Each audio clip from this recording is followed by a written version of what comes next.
Start with a question instead of an answer. If a quantum computer in California produces a result so strange that no ordinary computer on Earth can check it, how would you ever know the result was real?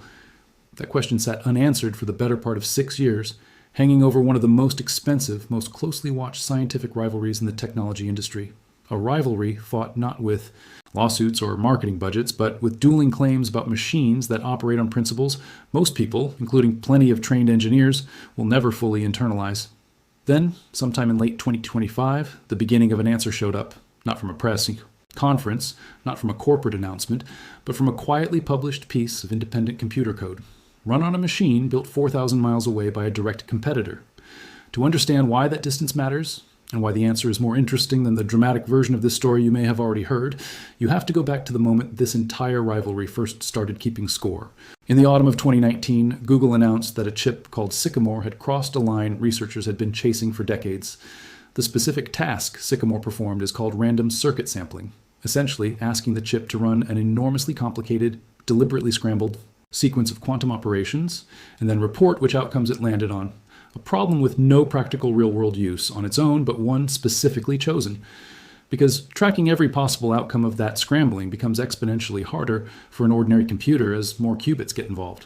Google claimed Sycamore completed that calculation in about 200 seconds, a task that would have taken the most powerful classical supercomputer on the planet roughly 10,000 years to finish. Google called this milestone quantum supremacy, and for a few weeks, the framing stuck. Newspapers ran the 10,000-year number as though it were settled fact. Then IBM, Google's most direct rival in the race to build a useful quantum computer, did something that quietly reshaped how every future claim in this field would be received. IBM's engineers sat down with the same problem, applied smarter classical algorithms, made clever use of available disk space, and showed that a sufficiently well-organized supercomputer could actually complete Google's benchmark task in a matter of days, not 10 millennia. The achievement was still real. Quantum hardware had still done something genuinely difficult to replicate. But the gap between the headline and the reality had just been cut down from cosmic to merely impressive, and the entire field absorbed a hard lesson about what happens when an extraordinary claim arrives without an easy way for outsiders to check it. That lesson left a permanent mark on how IBM talks about its own hardware. To this day, IBM rarely, if ever, uses the word supremacy to describe its own quantum systems, preferring more modest, more technical language built around metrics like quantum volume. That caution is not just a branding choice, it reflects a genuine hard-won institutional memory of watching a competitor's flashiest claim get quietly cut down to size by classical computer scientists, with nothing more than clever code and a lot of patience. Anyone who has followed this rivalry since 2019 understands the unspoken rule that has governed it ever since. Big claims get tested. Reputations are built on what survives that testing, not on what gets announced first. Google clearly understood this rule too, and 6 years later the company tried something different, an experiment built from the ground up specifically to survive the kind of scrutiny that took down its earlier claim. The vehicle for this attempt was Willow, a 105-qubit processor that had already generated headlines a year earlier for cracking a long-standing problem in quantum error correction, the ability to reduce errors as you scale up, rather than watching them multiply out of control. In October of 2025, Google's research team paired Willow with a newly designed protocol called quantum echoes, and the design philosophy behind it tells you almost everything about how seriously the company had taken the lessons of 2019. Instead of repeating anything resembling random circuit sampling, the experiment Google ran in 2019 that proved so difficult for outsiders to independently verify, quantum echoes was built around a fundamentally different kind of measurement.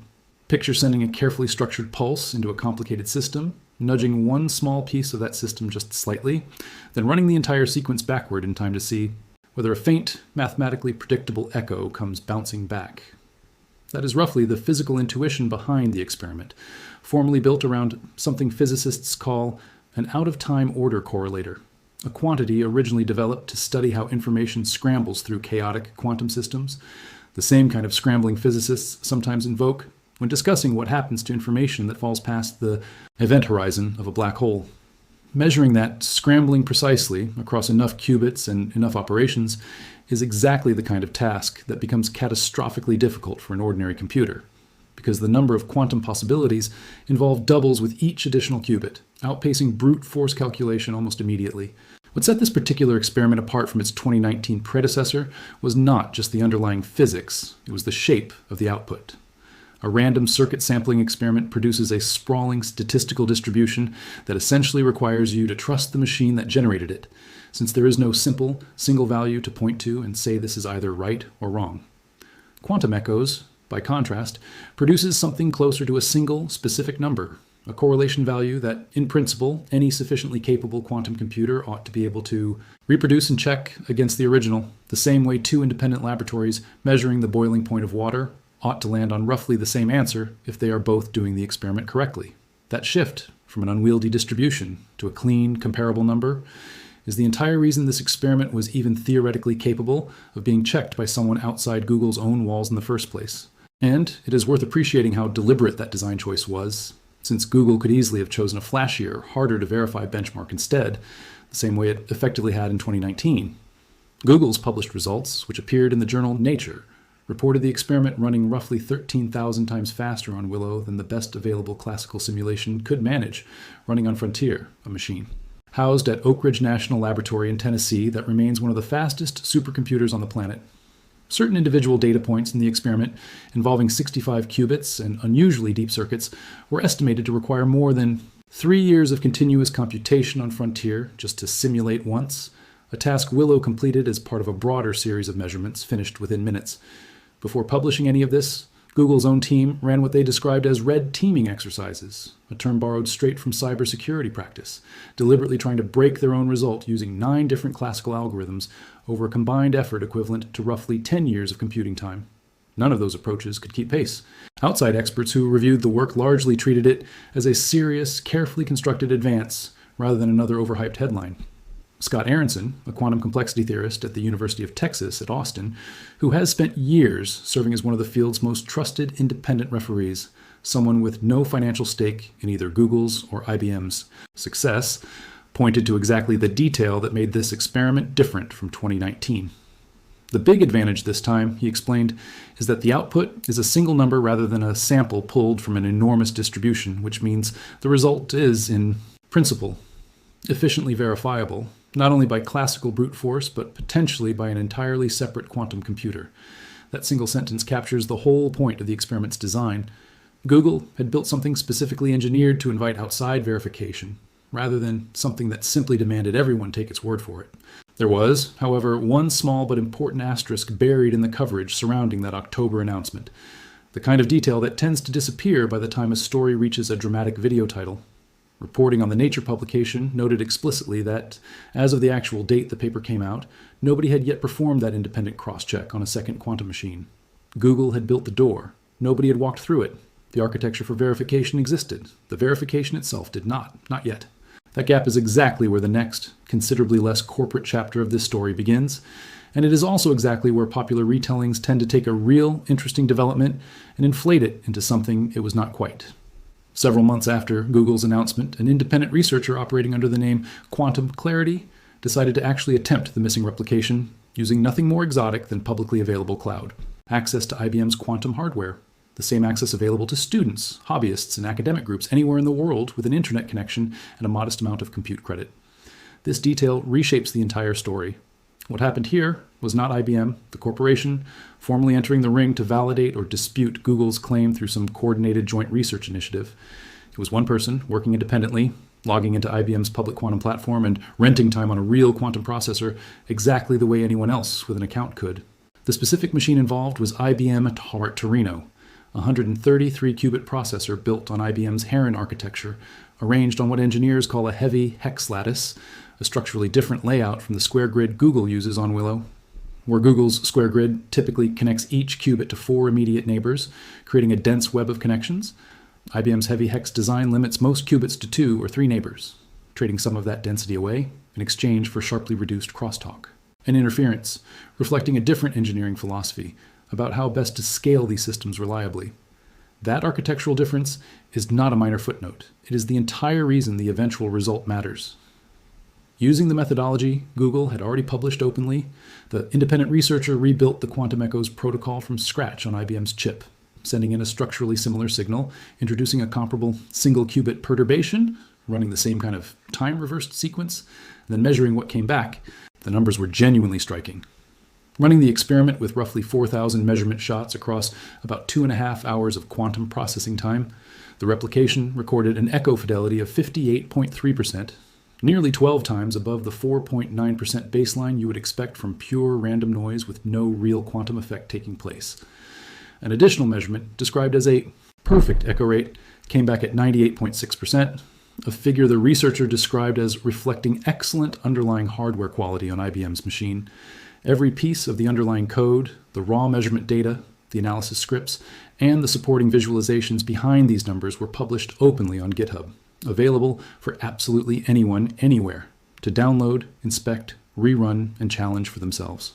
It is worth pausing on what this kind of independent replication actually represents for the field as a whole, beyond just this one experiment. For most of quantum computing's short public history, meaningful verification work has been the exclusive province of large institutions, corporate research divisions, national laboratories, and a handful of well-funded university groups with the resources to access serious hardware and the staff to run extended testing campaigns. The fact that a single motivated individual working alone can now log into a public cloud platform, rent time on a 133 qubit processor for a few dollars, and attempt a careful, methodologically sound replication of a flagship corporate experiment within months of its publication represents a genuine democratization of the kind of scrutiny that used to require institutional backing. This does not replace formal peer review. It should not be mistaken for it, but it does add a new, increasingly important layer of public accountability sitting on top of the traditional process. One where claims get tested not only by referees behind closed doors, but by anyone curious enough to read the methodology and try it themselves. Why does it matter so much that this happened on a structurally different chip rather than a second copy of Google's own hardware?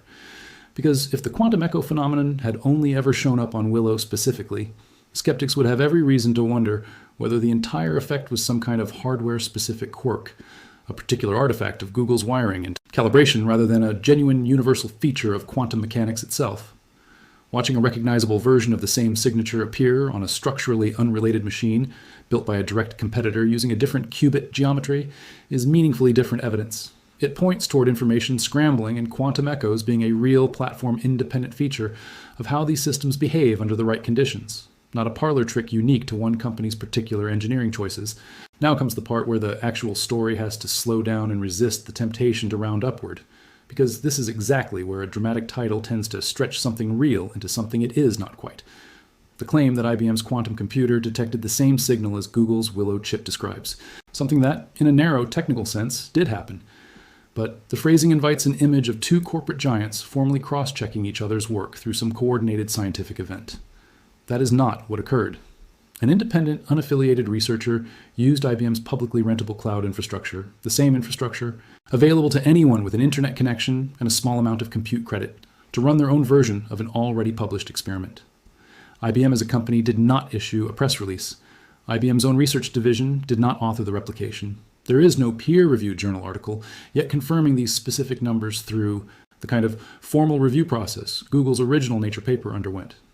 What exists right now is an open, fully documented blog post and GitHub repository, exactly the kind of citizen science contribution that has become increasingly possible and increasingly valuable now that cloud access has opened these machines up to people well outside the walls of Google or IBM's own labs. That distinction is worth holding on to, but it should not be mistaken for a reason to wave the result away. If anything, the fact that a single independent researcher with cloud access and a GitHub account can now attempt a meaningful, methodologically careful replication of a flagship corporate quantum experiment within months of its publication says something remarkable about how far this infrastructure has matured.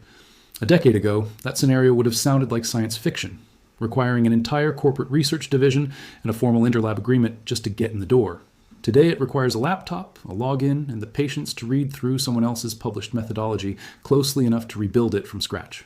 It is also worth gently correcting the geography behind the dramatic 4,000-mile framing that keeps showing up in retellings of this story. Google's Quantum AI Lab, where Willow was designed and tested, sits in Santa Barbara, California. IBM's quantum hardware, including the Torino processor used in this independent replication, lives inside IBM's quantum data center infrastructure, centered around Poughkeepsie and Yorktown Heights, New York, with the company continuing to expand additional facilities elsewhere, including a newer site in Germany and a partnership-backed installation in Spain. A straight line distance between Santa Barbara and IBM's New York quantum facilities comes out to roughly 2,800 miles, not 4,000. That is still a genuinely impressive distance for two unrelated quantum systems to land on compatible results without ever sharing a building, but precision matters in a field where the entire point of this particular story is supposed to be precision, and rounding a real number upward for dramatic effect undercuts the very thing that makes this development worth taking seriously in the first place. There is a second caveat worth sitting with honestly, because quantum computing has a long, occasionally bruising history of exciting early claims that did not survive a closer look, and a single independent replication, however carefully documented, is not the same thing as settled scientific consensus reached through repeated, multiply-confirmed scrutiny. This particular result has not yet been published in a peer-reviewed journal, has not yet been formally reviewed by a panel of independent physicists checking every underlying assumption, and represents the work of one research effort, rather than the kind of broad, repeated confirmation across several independent groups that genuinely closes a scientific question. None of that means the result is wrong. The methodology is published openly, the code sits in a public repository, any qualified researcher can pull down and try to break, and the numbers reported are specific and checkable rather than vague. The responsible way to treat this finding right now is as a promising, encouraging early data point, not a closed case, which happens to be exactly the kind of cautious, provisional language that tends to get flattened out of any headline built for speed rather than accuracy. There is a broader strategic backdrop worth understanding here too, because it explains why IBM, even informally and indirectly, keeps surfacing in conversations about Google's biggest quantum announcements. IBM has charted a noticeably different course through this race than Google has. Rather than chasing a single headline-ready advantage demonstration, the company has spent recent years focused on a long, deliberate roadmap toward full fault tolerance, the point at which a quantum computer can correct its own errors reliably enough to run essentially unlimited calculations without the noise that currently limits every machine in the field. IBM has publicly committed to delivering what it calls quantum Starling, intended to be the world's first large-scale, fault-tolerant quantum system, through a new data center in Poughkeepsie by 2029, supported by a sequence of intermediate processors carrying names like Loon, Kookaburra, and Cockatoo, each one built to test a specific piece of that underlying error correction puzzle. Loon is meant to validate the kind of long-range connections between distant qubits that certain advanced error-correcting codes require, connections that do not come naturally on a standard chip layout. Kookaburra is designed as IBM's first modular processor capable of both storing and actively processing encoded quantum information on the same piece of hardware, rather than treating memory and computation as separate problems. Cockatoo is meant to link several of those modules together into something larger, testing whether IBM's building block approach can scale the way modern data centers scale, by adding more standardized units rather than redesigning an entire chip from scratch every time. Beyond Starling, IBM has already sketched an even larger successor called Quantum Bluejay, aiming for roughly 2,000 logical qubits, and a billion operations using error-correcting codes designed to cut physical qubit overhead dramatically, by as much as 90% according to the company's own published roadmap. Google's verifiable advantage, framing, and IBM's infrastructure, first march toward fault tolerance, represent two genuinely different theories about how to actually win this race. And the independent Torino replication happens to sit right at the intersection of both approaches, using IBM's own hardware to test a claim made by its biggest rival. Beyond the rivalry, there's a genuinely exciting practical thread inside Google's original Quantum Echoes work that tends to get buried beneath all the speed and benchmark numbers. Working alongside researchers at the University of California, Berkeley, Google's team applied the same technique to an actual scientific problem, using it to help determine the structural geometry of two organic molecules, then checking those quantum-derived predictions against traditional nuclear magnetic resonance spectroscopy, the standard-E. Laboratory technique chemists have relied on for decades to figure out how atoms are arranged inside a molecule. The quantum predictions and the classical laboratory measurements lined up. Researchers involved described the approach as a kind of molecular ruler, capable of revealing structural distances within complex molecules that conventional NMR methods alone have historically struggled to detect clearly, particularly across longer atomic distances where that signal tends to weaken and lose precision the farther apart two atoms sit within a larger structure. That detail nudges the whole conversation away from abstract benchmarking and towards something with direct relevance to fields like drug discovery and advanced materials design, where understanding the precise three-dimensional shape of a molecule can determine whether a promising compound actually works the way researchers hope. Exactly the kind of incremental practical value that tends to win over skeptical scientists far more effectively than any speed record on its own ever could. It is one thing to tell a room full of chemists that a quantum computer beat a supercomputer at an abstract benchmark nobody outside the field has ever heard of. It is another thing entirely to tell them it can extend a tool they already trust and use every single day in their own laboratories, without asking them to throw out decades of established practice in the process. It is worth being precise about what it would actually take for this particular question to reach genuine, settled scientific closure, because that bar sits meaningfully higher than what has happened so far. True closure would likely require a peer-reviewed paper, ideally from a team with no financial or reputational stake in either company's success, running the Quantum Echoes protocol across several different processors from several different manufacturers, with statistical analysis robust enough to rule out the possibility that any observed echo is a subtle calibration artifact, rather than the underlying physics being claimed. It would likely also require Google's own team, or a comparably resourced academic group, formally engaging with the independent Torino results, either confirming the methodology held up or identifying specific concerns that need addressing first. None of that has happened yet. What currently exists sits somewhere between an interesting hint and a settled fact, which is, frustratingly for anyone chasing a clean headline, exactly where most genuine scientific progress actually lives most of the time. That is not quite the same as two corporate giants formally shaking hands across a 4,000-mile signal, but in some ways, it is a more honest and more encouraging version of the same underlying story. It suggests the quantum echo phenomenon Google described as not some hardware-specific illusion confined to a single clean room in Santa Barbara, but something that shows up in recognizable form on a structurally different machine built by a direct competitor on the opposite side of the country, verified not by corporate decree, but by open, replicable, publicly available science. There is something fitting about the way this entire saga keeps circling back to the same basic instinct across two very different eras of the same rivalry. In 2019, a bold claim from one company got tested, quietly and rigorously by engineers at the other, producing a more honest understanding of where the technology actually stood. In 2025 and into 2026, a bold claim is being tested. Again, this time not by a rival corporation's official research division, but by the broader, increasingly capable community of independent researchers that cloud access to real quantum hardware has made possible. The players have shifted slightly. The underlying instinct driving the story has not. Someone makes an extraordinary claim about a machine most people will never fully understand, and someone else, with no stake in protecting that claim, goes and checks it anyway, simply because checking is what good science requires. It is worth sitting for a moment with how differently this story plays out depending on which version you happen to encounter first. The viral, headline-driven version flattens an entire rivalry, an entire history of institutional caution, and a fairly nuanced piece of independent citizen science into a single, satisfying image, two tech giants reaching across the country and shaking hands over a glowing signal. The real version is messier, slower, and in its own way considerably more reassuring, because it shows a field that learned something genuine from its most embarrassing early mistake. Nobody had to take Google's word for anything in 2019, and nobody has to take Google's word for anything now either, because the underlying culture of this entire field has shifted toward exactly the kind of openness that makes independent checking possible in the first place. Methodology published openly, code shared freely, and claims built from the ground up to survive scrutiny rather than to avoid it. None of this means the question is fully closed. A single independent replication, however well documented, sits well short of the kind of repeated, multiply-confirmed consensus that eventually settles a genuinely contested scientific claim for good. And anyone reporting on this story honestly owes their audience that caveat every time. But it does mean the field is moving in a direction worth paying attention to, one measurement, one open repository, and one independently rerun experiment at a time, with the receipts sitting in public view for any one patient. Enough to go looking rather than locked away behind a press release demanding to be believed. That instinct, far more than any number measured in qubits or microseconds, is the signal actually worth paying attention to here. And unlike the distance in the title, it travels exactly as far as it needs to, from one curious researcher's laptop straight into the open, where anyone willing to look can see it for themselves.